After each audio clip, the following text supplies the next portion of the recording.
finalmente, ainda tem gente insistindo na questão de se o homossexualismo é antinatural. Escuta, quantas vezes preciso explicar? Essa semana, até o meu queridíssimo Padre Lode, pessoa que eu amo de paixão, né?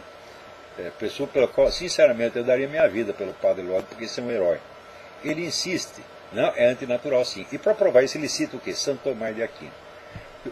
Padre Lode, o conceito atual das ciências experimentais só começa a surgir a partir do século XVII. Portanto, 4 séculos depois da morte de Santo Tomás de Aquino.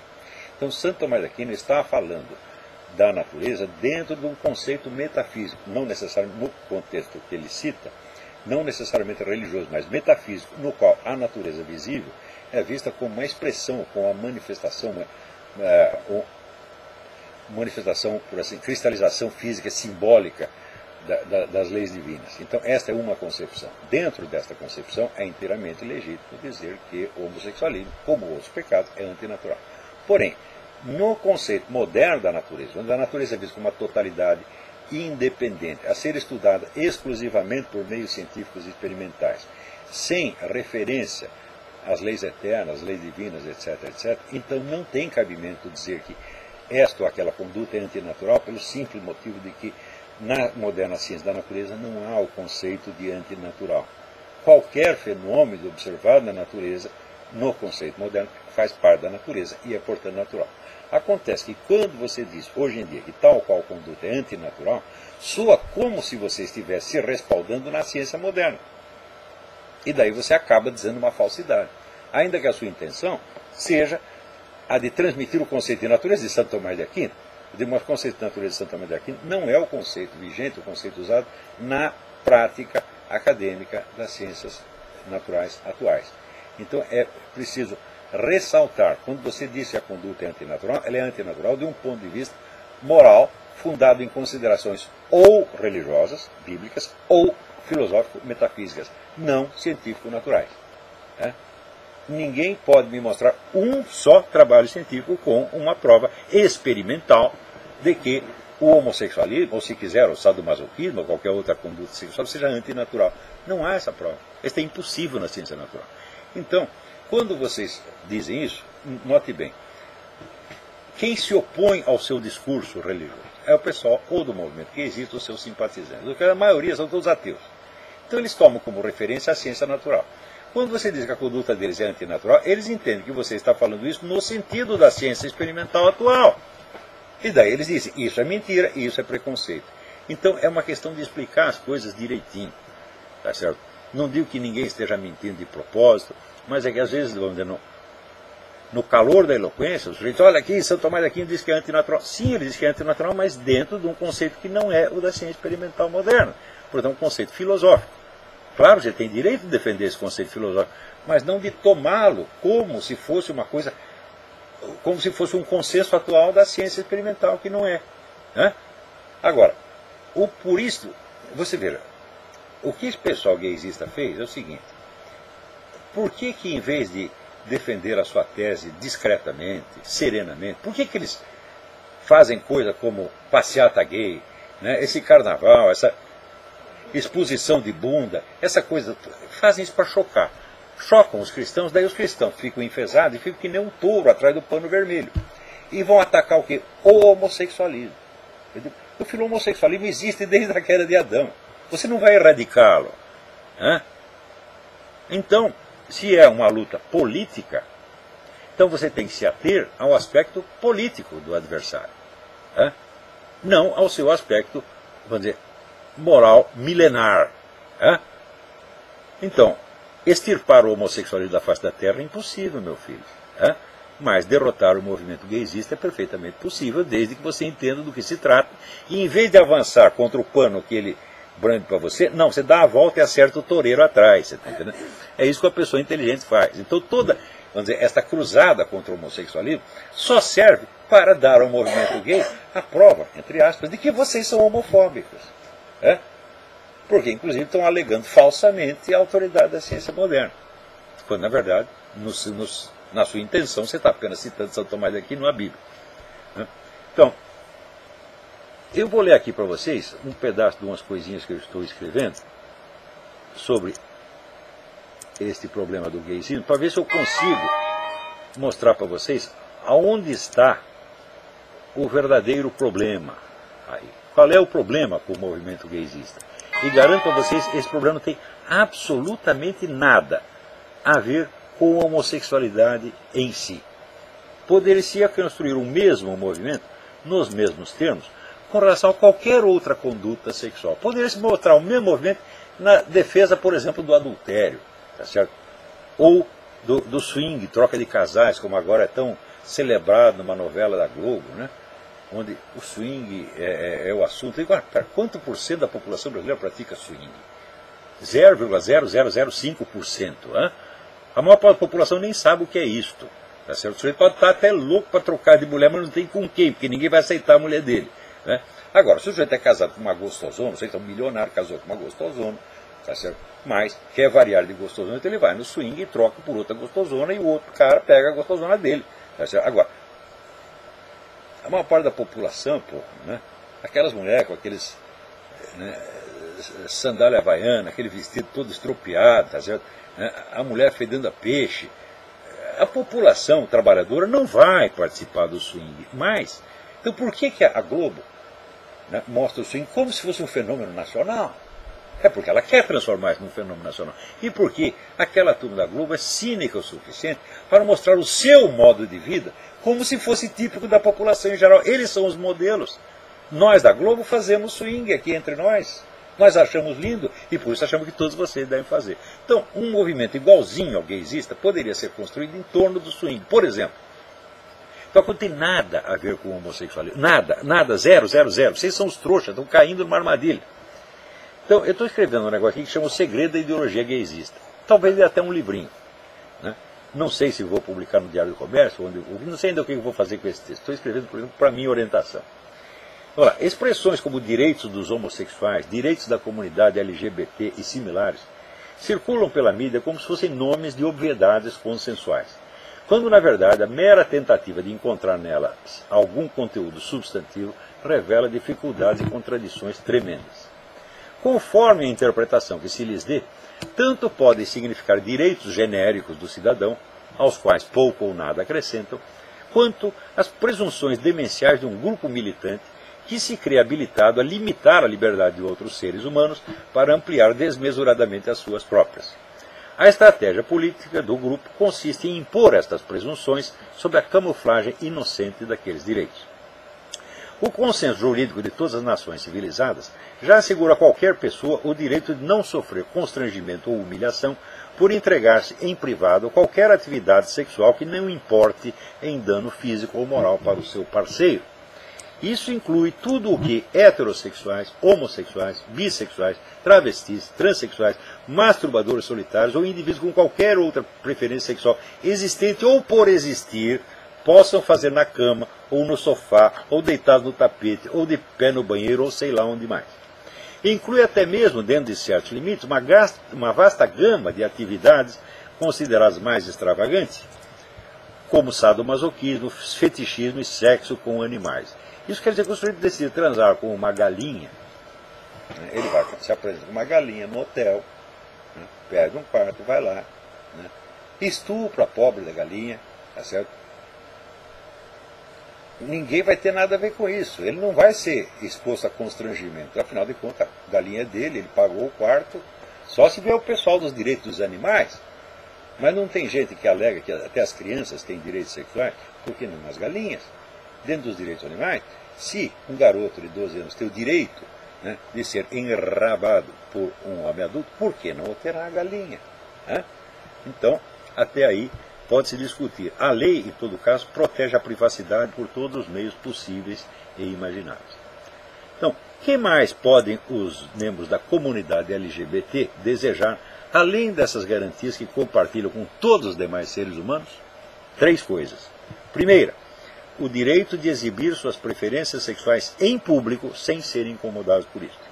Segundo, a equiparação jurídica dos casais homossexuais às famílias legalmente constituídas. Terceiro, o direito e os meios de punir com penalidades legais quem quer que diga uma palavra contra suas preferências e hábitos sexuais. Então, o que essas três reivindicações fundamentais do movimento gay têm a ver com o homossexualismo em si? Nada. Pode-se fazer as mesmas reivindicações iguaizinhas para quaisquer outras práticas sexuais. Então, o que se trata é de combater isto e não o homossexualismo em si, gente. Vê se vocês entendem. Pô, um pouco a cabeça. O pessoal do movimento gaysista não deve estar gostando de ouvir dizer isso. Por quê? Porque eles estão acostumados a fazer da briga uma briga dos homossexuais contra os ataques homofóbicos. Você fala, aqui não tem... Estou falando do homossexualismo, é um problema de legislação, um problema de política. Completamente diferente. Daí ele vai dizer, opa, ele nos pegou, ele nos decifrou. Então vamos lá. Quando qualquer dessas três exigências é contrariada, eles gritam que seus direitos foram violados, como se esses direitos já estivessem consagrados em leis, e como se fossem, aliás, princípios universalmente aceitos, que só um demente homofóbico ousaria contrariar. Não é preciso dizer que não acreditam em nada disso. Isso é fundamental. A raia miúda da militância pode acreditar. Os círculos de simpatizantes bobocas podem acreditar. Mas os líderes, os intelectuais do movimento, não acreditam em nada e sabem que estão mentindo. Sabem que o arrazoado ideológico inteiro no qual sustentam suas pretensões foi concebido por teóricos que negam a existência de qualquer verdade objetiva e reduzem todo confronto de ideias à imposição de narrativas. Sabem, portanto, que não querem nos persuadir de verdade alguma, apenas nos impor a historinha que bem lhes convém. Entre si, nos círculos highbrow do movimento, confessam isso da maneira mais descarada. Quando falam ao público geral, dão à sua narrativa o tom de verdade objetiva, porque sabem que esse público, incapaz de alçar-se ao sétimo céu das teorias desconstrucionistas, ainda acredita, coitado, que pau e pedra é pedra. O truque mais sublime dessas teorias é que os ativistas políticos que elas inspiram não acreditam nelas tampouco, como prova o fato de que lutam para que suas narrativas deixem de ser meras narrativas em concorrências com outras e se tornem realidades objetivas, impondo-se a toda a sociedade com a obrigatoriedade maciça de leis, normas e instituições amparadas na força repressiva do terror jurídico policial. Ou seja, se não existe realidade e tudo é imposição de narrativas, se você quer só nos impor a sua narrativa, então aquilo que você nos imporá será apenas uma narrativa e não uma realidade social. Então por que vocês querem que haja leis de verdade, com policiais de verdade, prendendo pessoas de verdade? É porque, evidentemente, vocês estão naquela zona de lusco-fusco, onde vocês nem acreditam na sua teoria e nem não acreditam. Vocês ficam pulando de um galho para o outro, a ser conforme bem lhes convém. Mas deixemos isso de lado por enquanto. Examinemos as três exigências em si mesmas, não na sua mera formulação verbal, sufocantemente adjetiva e autolaudatória, mas na substância das mudanças sociais que exigem. A primeira, que é o direito de se exibir em público, vai muito além do direito de praticar a homossexualidade ou qualquer de suas variantes em privado. Exige o direito de ostentar em público, sem o risco de constrangimentos, mesmo verbais, algo que se convencionou chamar de identidade homossexual ou identidade gay. Desde logo, o que se presume nessa noção é que o homossexualismo, usarei aqui o termo elasticamente indefinido, guardando para mais tarde o exame das suas camadas de significado, não é um simples comportamento ou hábito a que o indivíduo possa se entregar livremente em determinados momentos, abandonando-o quando bem lhe pareça ou voltando a ele quando lhe der na telha. É uma modalidade permanente de ser, algo que se anexa a ele de uma vez para sempre, desde a infância, outra vez desde a gestação, e à qual ele deve obediência e fidelidade por toda a vida. A primeira implicação óbvia desse conceito, implicação não somente lógica, mas material e prática, observada a todo instante na conduta real da liderança gaysista, é que toda dúvida, hesitação ou defecção na prática do homossexualismo, uma vez declarado, é uma traição, uma abominação intolerável e até mesmo um crime. Há basicamente dois tipos de culpados desse delito. A moral gaysista não cessa de rebaixá-los, de condená-los, de insultá-los, de ameaçá-los de toda sorte de represálias. São os ex-homossexuais e os homossexuais enrostidos. Ambos os termos, entre aspas. Os primeiros, ex-homossexuais, quando não são diretamente vítimas de ataques judiciais ou de condenação pública, como farsantes e mentirosos pagos por algum pastor homofóbico, são, na mais branda das hipóteses, tratados como coisas, objetos inermes, desprovidos de autoconsciência, desprovidos do direito de falar em seus próprios nomes, porque incapazes de conhecer seus desejos e sentimentos, só acessíveis, presume-se, ao tirocínio psicológico infalível da liderança gaysista, que sabe mais deles do que eles próprios. Então o sujeito diz, olha, eu era homossexual, deixei de ser. Logo aparece um gaysista dizendo, isso é falso, ou você está mentindo, ou isso é falsa consciência, porque no fundo você continua homossexual. Então, quer dizer, você sabe mais do sujeito do que ele próprio. Ele está dizendo, eu não tenho mais desejo homossexual, mas você sabe o que ele deseja, ele não sabe. Então, quer dizer, o direito de falar em seu próprio nome é imediatamente negado. Continuemos. Vimos como a ideia abstrata do respeito humanitário à diversidade, entre aspas, de preferências sexuais, entre aspas, tal como interpretada e praticada pela liderança gaysista, gera como consequência incontornável a proibição de mudar de preferência. Uma vez declarado, o homossexualismo torna-se obrigatório e definitivo, sob pena de exclusão social e difamação pública, se não de processo por propaganda antigaysista e, portanto, crime de homofobia. O sujeito diz, eu era homossexual, deixei de ser, então está fazendo propaganda antigaysista e isso é crime de homofobia. Mas aí surge um segundo problema. A via homossexual só se torna obrigatória depois de declarada. Mas quem a declara? O próprio interessado? Não necessariamente. O indivíduo que tente alguns encontros homossexuais e prefira mantê-los em segredo, seja por estar incerto quanto ao caminho a seguir, seja por inclinação natural à conduta discreta e esquiva, coisa, aliás, muito comum entre heterossexuais, cai automaticamente dentro da segunda categoria de pecadores abomináveis. Talvez mais ainda que o ex-homossexual, o homossexual enrustido é objeto de ódio e alvo de perseguição aberta da liderança gaysista. Não raro, esta apela ao expediente da chantagem psicológica, ameaçando revelar os hábitos eróticos secretos da vítima, caso esta não aceite confessá-los pessoalmente e, assim, por medo do escândalo, passar da condição de marginal e réprobo a de membro respeitável da militância gaysista. A manobra de inspiração claramente mafiosa. Intimidar para forçar a vítima a pedir proteção àquele mesmo que o amedronta. Não espanta que a criação desse método remonte ao sinistro personagem de Saul Alinsky, que confessa ter aprendido muito de tática revolucionária durante os seus anos de estagiário na quadrilha de Al Capone.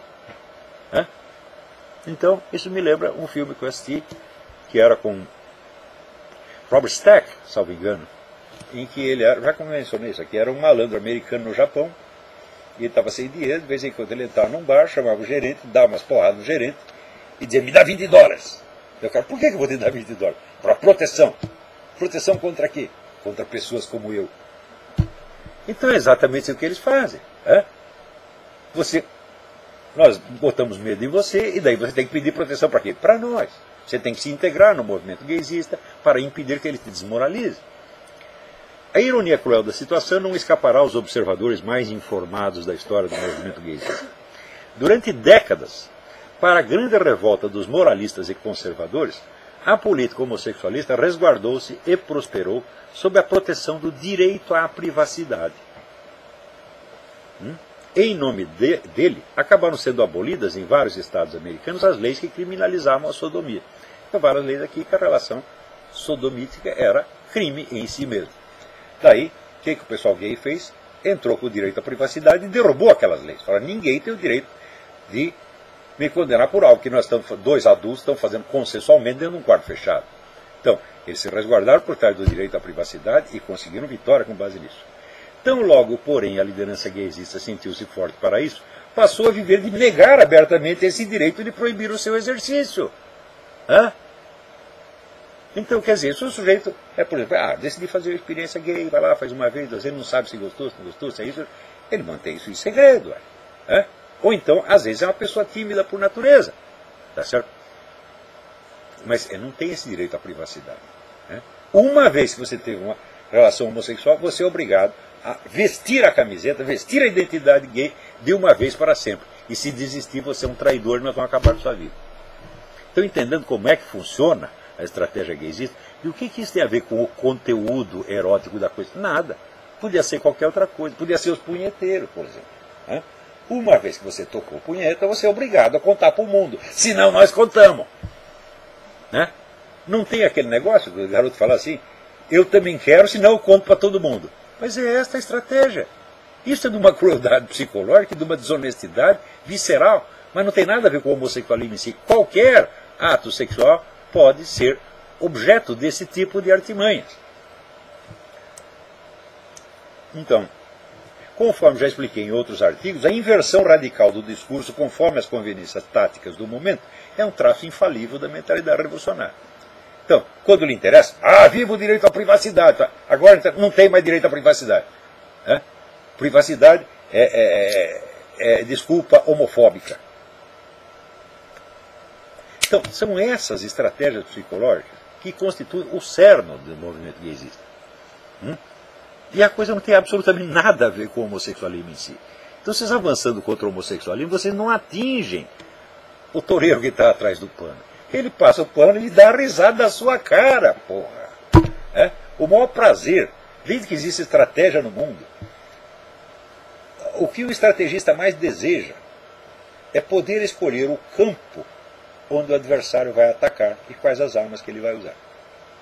O movimento gaysista está fazendo isso com vocês, evangélicos, católicos, etc, etc. Bom, eu vou ter que terminar explicando na próxima aula, porque acho que o nosso tempo já se foi.